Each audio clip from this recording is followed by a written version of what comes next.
ku dhacday. Een, dee waa ogeyn berigii hore carabtaa la wada aadi jiray Soomaalidoo dhan. Carabti waa lasaga wada dhiibay. Shaqaashi baa soo gashay. Raxaweyntii baa soo gashay.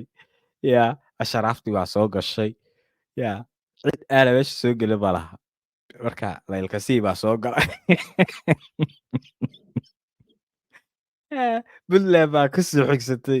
Yaa, marka waxa weeye meeshii waa laga baxay. Somaliland ba reerkaasaa wuxuu ahaa reer Sheekh Isxaaq geli jireen moogtahay, bin Haashim bin Cabdallah geli jiray moogta. Soomaalida kaloo dhan markay ku soo baxday oo ay dabara yaacday. Waxbaa baalaha iga yaacay bay weli maqli jireen.